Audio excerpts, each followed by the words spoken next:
അങ്കമാലി കാര്യവിചാര സദസ്സിന്റെ ആഭിമുഖ്യത്തിൽ വൈദ്യുതി പ്രതിസന്ധിയുടെ കാണാപ്പുറങ്ങൾ എന്ന വിഷയത്തിൽ സംവാദം സംഘടിപ്പിച്ചു. അങ്കമാലി കാര്യവിചാര സദസ്സിന്റെ ആഭിമുഖ്യത്തിൽ വൈദ്യുതി പ്രതിസന്ധിയുടെ കാണാപ്പുറങ്ങൾ എന്ന വിഷയത്തിൽ സംവാദം സംഘടിപ്പിച്ചു. NP അവറാച്ചൻ വിഷയാവതരണം നടത്തി. KK ജോഷി അധ്യക്ഷത വഹിച്ചു. Paul Panjikkaran, Peter Joseph Chittilappally, George Stephen, KK Suresh, Varghese Pariyadan എന്നിവർ പ്രസംഗിച്ചു. ട്രാൻസ്മിഷൻ ആ ലൈൻ വേറെ ആർക്കെങ്കിലും കൊടുത്തു കഴിഞ്ഞാൽ അവരത് ട്രാൻസ്മിഷൻ നടക്കും. അതുപോലെ തന്നെ ഡിസ്ട്രിബ്യൂഷൻ വേറെ ആർക്കെങ്കിലും കൊടുത്തു കഴിഞ്ഞാൽ അവരത് തന്നെ ഡിസ്ട്രിബ്യൂഷൻ നടക്കും. വളരെ പ്രോഫിറ്റബിളായിട്ട് ഏറ്റവും കുറഞ്ഞ റേറ്റിൽ കൊടുക്കാൻ കഴിയും. അതുപോലെ എനിക്ക് മനസ്സിലായ ഒരു കാര്യം എന്ന് വെച്ച് കഴിഞ്ഞാൽ കഴിഞ്ഞ ഗവൺമെൻറ്റിൻ്റെ കാലത്താണ് ഇത് സംഭവിച്ചത്. സ്മാർട്ട് മീറ്ററാക്കി മാറ്റാനായിട്ട് എല്ലാം കംപ്ലീറ്റ് സ്മാർട്ട് മീറ്ററായിട്ട് മാറ്റാനായിട്ടുള്ള സെൻട്രൽ ഗവൺമെൻറ് ഒരു സ്കീം കൊണ്ടുവന്നിരുന്നത്. കംപ്ലീറ്റ് സബ്സിഡി, ആ എമൗണ്ട് കംപ്ലീറ്റ് സബ്സിഡി ആയിട്ട് ഗവൺമെൻറ് സ്മാർട്ട് മീറ്റർ വയ്ക്കാനുള്ള പൈസ എല്ലാം തരാറുണ്ട്. പക്ഷെ അപ്പോൾ അത്ര ആളുകൾ ജോലി പോകും എന്ന് പറഞ്ഞ് അവരത് സ്മാർട്ട് മീറ്റർ വയ്ക്കാൻ സാധിക്കില്ല. കേരളത്തിന് പുറത്തുള്ള മിക്ക സ്റ്റേറ്റിലും സ്മാർട്ട് മീറ്ററാണ് വയ്ക്കുന്നത്. ഇന്ന് എന്ന് വെച്ച് കഴിഞ്ഞാൽ നമ്മളിപ്പോൾ ഇതുപോലെ ഈ TV കാണുന്ന പോലെ ഇടയ്ക്ക് വെച്ചിട്ട് നമ്മളിപ്പോൾ ആ ചാനലിൻ്റെ പൈസ തീർന്നു കഴിഞ്ഞാൽ അത്ര രണ്ടാമത് ചാർജ് ചെയ്ത് കഴിഞ്ഞാൽ വീണ്ടും അതുപോലെ വരും എന്ന് പറഞ്ഞാൽ ഞാൻ ഈ ഇടയ്ക്ക് ഗുവാഹട്ടി ചെന്നിട്ട് ഇടയ്ക്ക് കറണ്ടില്ല, കണക്ഷനില്ല. അപ്പോൾ തന്നെ പുള്ളി മൊബൈൽ എടുത്തിട്ട് പറഞ്ഞു ഇപ്പോൾ ഒരു കിട്ടുമെന്ന് പറഞ്ഞു. പുള്ളി ആ പൈസ കറക്റ്റാണ് അടച്ചു. വിത്തിൻ ഒരു 20 സെക്കൻഡിനുള്ളിലായപ്പോൾ കറണ്ട് അതിലേക്ക് കണക്ഷൻ ഉണ്ട്. അപ്പോൾ ശരിക്കും പറഞ്ഞാൽ അവിടെ ഈ റീഡിങ് എടുക്കുന്ന പരിപാടിയില്ല. പൈസ അടച്ചാൽ അതുകൊണ്ട് ഒരു രൂപ പോലും വേസ്റ്റ് പോകുന്നില്ല. ഏത് ഗവൺമെൻറ് ഓഫീസിലായാലും പൈസ അടച്ചാൽ അവർക്ക് കറണ്ട് കിട്ടും. അപ്പോൾ അവിടെ പൈസ ഒന്നും വേസ്റ്റ് പോകുന്നില്ല, പൈസ ആയിട്ട് പോകുന്നില്ല. ഈ റീഡിങ് എടുക്കുന്ന ആളുകളൊക്കെ വേറെ ഏതെങ്കിലും ഏരിയയിലേക്ക് പുനർവിന്യസം ചെയ്യാൻ കഴിയും. അതിന് ഏറ്റവും കുറഞ്ഞ ലെവലിലാണ് അവർ ആ ഡിസ്ട്രിബ്യൂഷൻ നടത്തുന്നത്. ഇത് ചെയ്തു കഴിഞ്ഞാൽ മാത്രമേ ശരിക്കും പറഞ്ഞു കഴിഞ്ഞാൽ ഈ ഇലക്ട്രിസിറ്റി ബോർഡ് അല്ലെങ്കിൽ ഇതിന് ലാഭകരമായിട്ട് നടത്താൻ കഴിയുള്ളൂ. എനിക്ക് അങ്ങനെയാണ് മനസ്സിലായിരിക്കുന്നത്. കാരണം എന്ന് വെച്ചാൽ കേരളത്തിൽ തന്നെ ഇന്നുള്ള ഇലക്ട്രിസിറ്റി ബോർഡ് ആ ജനറേഷൻ മാത്രമോ അല്ലെങ്കിൽ ട്രാൻസ്മിഷനിലോ അവിടെ വരെ നിർത്തിക്കഴിഞ്ഞ് ഡിസ്ട്രിബ്യൂഷൻ പ്രൈവറ്റായിട്ട് കൊടുത്തു കഴിഞ്ഞാൽ വളരെ മെയിനായിട്ട് നടക്കാനാണ് സാധ്യത കൂടുതൽ. അപ്പോൾ അതൊരു പ്രത്യേക ഒരു കാര്യമുണ്ട്. പിന്നെ നമ്മളൊരു പവർ എക്സ്ചേഞ്ച് ഉണ്ട്. പവർ എക്സ്ചേഞ്ച് എന്ന് പറഞ്ഞു കഴിഞ്ഞാൽ ബോംബെയിലൊക്കെ ഒരു എക്സ്ചേഞ്ചാണത്. ഈ എക്സ്ചേഞ്ച് എന്ന് പറയുമ്പോൾ ഡെയിലി ഇന്ന് എത്ര പ്രൊഡക്ഷൻ ഉണ്ടോ അത് നമുക്ക് അവിടെ പോയി ട്രേഡ് ചെയ്യാം. പലപ്പോഴും നമ്മൾ ഗവൺമെൻറ് അവിടെ നിന്ന് വാങ്ങിക്കാത്തതെന്ന് വെച്ച് കഴിഞ്ഞാൽ നമ്മൾ ചിലപ്പോൾ ആ ഓരോ യൂണിറ്റ് നമ്മൾ 24 ഹവേഴ്സിന് വേണ്ടിയിട്ടതായിരിക്കും നമ്മൾ വാങ്ങിക്കുന്നത്. നമുക്ക് 24 ഹവേഴ്സിന് വേണ്ടിയിട്ട് 500 യൂണിറ്റ് വാങ്ങിക്കുമെന്ന് വിചാരിക്കാം. നമ്മൾ 500 യൂണിറ്റ് ഇന്നിപ്പോൾ വാങ്ങിച്ചു കഴിഞ്ഞാൽ ഈ 500 യൂണിറ്റ് രാവിലെ തൊട്ട് നാളെ രാവിലെ വരെ ഈ 500 യൂണിറ്റ് വരും. പക്ഷേ നമുക്ക് ആ കൂടി ആവശ്യം വൈകിട്ട് 8 മണി തൊട്ട് 10 മണി വരെ നമുക്ക് ആവശ്യമുള്ളൂ. ബാക്കിയുള്ള സമയത്തും കൂടെ നമ്മുടെ ഇത്ര ഇലക്ട്രിസിറ്റി വെറുതെ വേസ്റ്റായിട്ട് പോകും. അപ്പോൾ അങ്ങനെയുള്ള ചില ടെക്നിക്കൽ കാര്യങ്ങൾ കൊണ്ടാണ് അവർ അത് ഇലക്ട്രിസിറ്റി പവർ എക്സ്ചേഞ്ച് വാങ്ങിക്കാൻ പറ്റാത്തതെന്ന് വെച്ചാൽ അല്ലാണ്ട് കൃത്യം 1 മിനിറ്റ് എത്തി 10 മിനിറ്റ് എത്തിയുള്ള അങ്ങനത്തെ ലോട്ട് കിട്ടില്ല. കിട്ടുന്നത് ഒരു ദിവസത്തേക്കുള്ള ഒരു ലോട്ടാണ് കിട്ടുന്നത്. ആ ലോട്ട് കിട്ടി കഴിഞ്ഞാൽ ഇന്നത്തെ കംപ്ലീറ്റ് നമ്മൾ അത്രയും വാങ്ങിയിട്ടുണ്ട്. അപ്പോൾ അത് വാങ്ങിച്ചു കഴിയുമ്പോൾ നമ്മുടെ ഡാമുകളിലെ പ്രൊഡക്ഷൻ കുറയ്ക്കും. നമ്മുടെ ഡാമിൽ പ്രൊഡക്ഷൻ ഇല്ല എന്നുള്ളത് വേറൊരു കാര്യം.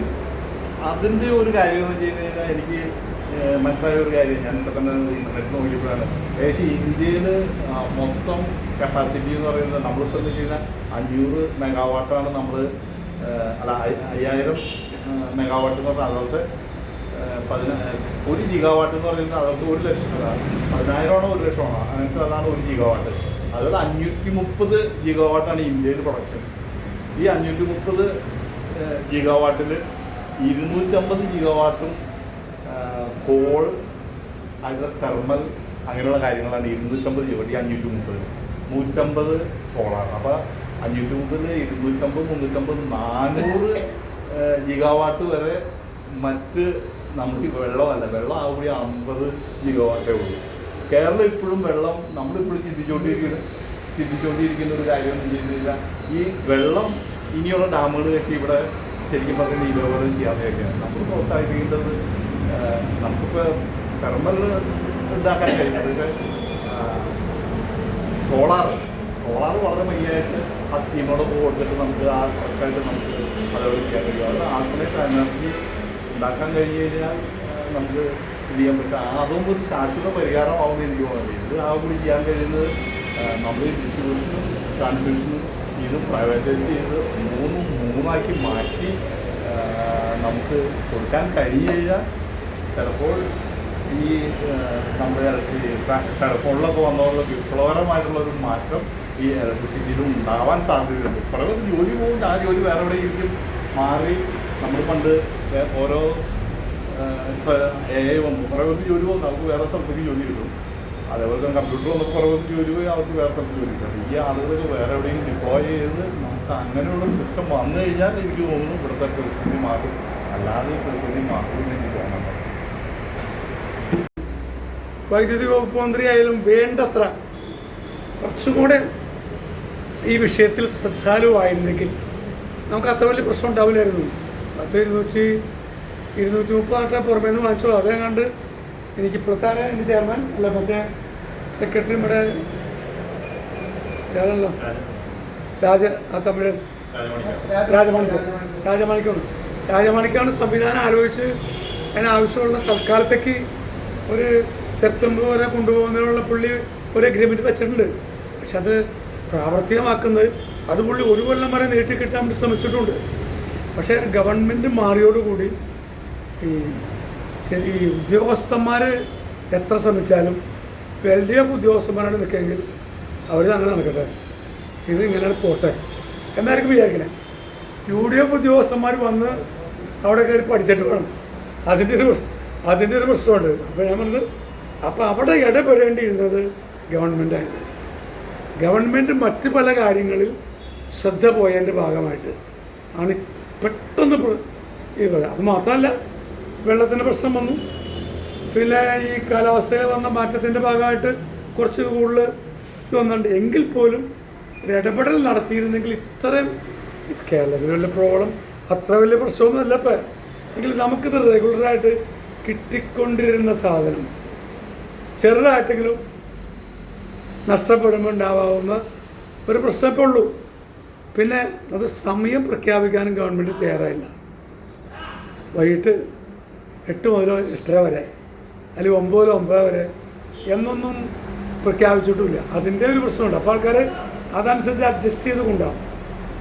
ചില ദിവസം 8:30 പോയി, മിനിഞ്ഞാന്ന് രാത്രി 1 മണിക്ക് പോയിട്ട് പിന്നെ 3 മണിക്കാണ്.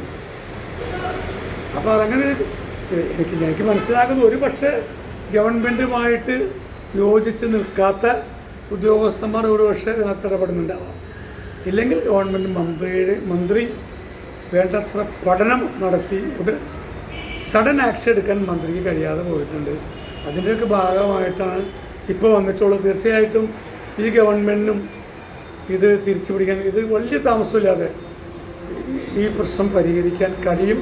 ഒരു പക്ഷേ അല്പം വില കൂടുതൽ കൊടുക്കേണ്ടി വന്നേക്കാം. എങ്കിൽ പോലും വൈദ്യുതി മുടക്കം കൂടാതെ കൊടുക്കുന്നത് തന്നെയാണ് നമുക്ക് നല്ലത്. കേരളം പോലുള്ള സ്റ്റേറ്റിൽ നല്ലതാണ്. അതിനല്പം ചിലവേറിയാലും അത് വാങ്ങിക്കൊടുക്കണം. അതിനുള്ള ഗവൺമെൻറ് കുറച്ചുകൂടി ശ്രദ്ധാപൂർവ്വം കാര്യങ്ങൾ നടത്തിയാൽ നടക്കും എന്ന് തന്നെയാണ് വിശ്വസിക്കുന്നത്. ഇപ്പോൾ ഉള്ള പ്രശ്നം വൈദ്യുതി ബോർഡിൻ്റെ അയാൾ പറഞ്ഞതനുസരിച്ച് സെപ്റ്റംബറോടെ അവസാനിക്കുന്നു. അപ്പോൾ അത് ഒന്നും കൂടെ ആക്ട് ചെയ്താൽ മാറും. അതിനുള്ള സംവിധാനം വരട്ടെ. രാഷ്ട്രീയമൊക്കെ വേറെ, എനിക്ക് വ്യത്യസ്ത രാഷ്ട്രീയ അഭിപ്രായ കാര്യത്തിലുണ്ട്, അത് വേറെ. പക്ഷെ മൂന്നായിട്ട് യോജിക്കുന്നതിന് എതിർക്കേണ്ടതില്ല എന്നാണ് എൻ്റെ പക്ഷം. പിന്നെ ഈ പ്രസരണ നഷ്ടമുണ്ടല്ലോ, അത് വലിയ തോതിലാണ്. അത് മാറ്റാൻ വലിയ പണിയില്ല. കുറച്ച് ഫണ്ട് അതിനകത്തേക്ക് മുടക്കിയാൽ മതി. ഇപ്പോൾ തന്നെ ആ ടൈപ്പ് കേബിൾ വന്നു തുടങ്ങി. ആ കേബിള് എല്ലായിടത്തും ആ കേബിളാക്കണം. അപ്പോൾ ടച്ച് ചെയ്തോ ഒരു പട്ട ടച്ച് ചെയ്താലും ഒന്നും നഷ്ടപ്പെടില്ല. അതിലേക്ക് വരുത്താൻ ഗവൺമെൻറ്റിന് കഴിയും. അവിടെയാണ് ഫണ്ട് വേണ്ടത്. അവിടെയാണ് നേരത്തെ പറഞ്ഞ പ്രൈവറ്റ് രജിസ്ട്രേഷൻ്റെ ഒരു കാര്യം വരുന്നത്. അപ്പോൾ എല്ലാം കൂടി സൂക്ഷ്മമായിട്ട് പരിശോധിച്ച് എംപ്ലോയീസിനെ ബോധ്യപ്പെടുത്തി ഒരു സുപ്രഭാതത്തിൽ വന്നു കഴിയുമ്പോൾ വലിയ എതിർപ്പുണ്ടോ, ആ എതിർപ്പുകളെയൊക്കെ നമുക്ക് പതുക്കെ അവഗണിച്ചു അവരെയൊക്കെ വേറെ സ്ഥലങ്ങളിലേക്ക് മാറ്റി ശരിയാക്കിയെടുക്കാൻ കഴിയും. അതിന് ജനങ്ങൾ ഗവൺമെൻറ്റിന് പിന്തുണ കൊടുക്കും എന്ന് വിശ്വസിക്കുന്ന ഒരു CPM-കാരാണ്. News bureau, Angamaly. ഡെയിലി ലൈഫിലെ സ്ട്രെസ്സും ബോഡി പെയിനും കാരണം മടുത്തോ? ഇതിനൊരു complete solution. Welcome to Vaiga ayurvedic wellness retreat. ആയുർവേദത്തിന്റെ തനിമയും അഡ്വാൻസ്ഡ് കൈറോപ്രാക്ടിക് ട്രീറ്റ്മെന്റിലൂടെ നിങ്ങളുടെ കഴുത്തുവേദന, വിട്ടുമാറാത്ത നടുവേദന, sciatica, slip disc, frozen shoulder അല്ലെങ്കിൽ പോസ്ചർ ഇഷ്യൂസ് സ്മാർട്ടായി മാറ്റാം. ഡോക്ടർ സുസ്മിത സജീവിന്റെ മേൽനോട്ടത്തിൽ സർട്ടിഫൈഡ് ആയിട്ടുള്ള തെറാപ്പിസ്റ്റുകളുടെ സേവനം ലഭ്യമാണ്. ഇനി നോ പെയിൻ ഓൺലി ഗെയിൻ. ശരീരവും മനസ്സും ഒന്ന് കൂളാക്കാൻ ഞങ്ങളുടെ സിഗ്നേച്ചർ പഞ്ചകർമ്മ തെറാപ്പികളും കൂടാതെ ന്യൂ മമ്മിമാർക്കായി പോസ്റ്റ്നേറ്റൽ കെയർ, വിവാഹത്തിനൊരുങ്ങുന്നവർക്കായി ബ്രൈഡൽ വെൽനസ് പാക്കേജുകളും റെഡിയാണ്. PCOS, വണ്ണ നിയന്ത്രണം, സ്കിൻ ആൻഡ് ഹെയർ കെയർ എന്നിവയ്ക്ക് കസ്റ്റമൈസ്ഡ് പ്രോഗ്രാമുകൾ ഇവിടെ ലഭ്യമാണ്. ഒരു ശാന്തമായ അന്തരീക്ഷത്തിൽ യാത്ര വൈഗയോടൊപ്പം ഇന്ന് തന്നെ ആരംഭിക്കൂ. Book your slot now. Vaiga ayurvedic wellness retreat, Pyari junction, Thoppumpady, Kochi.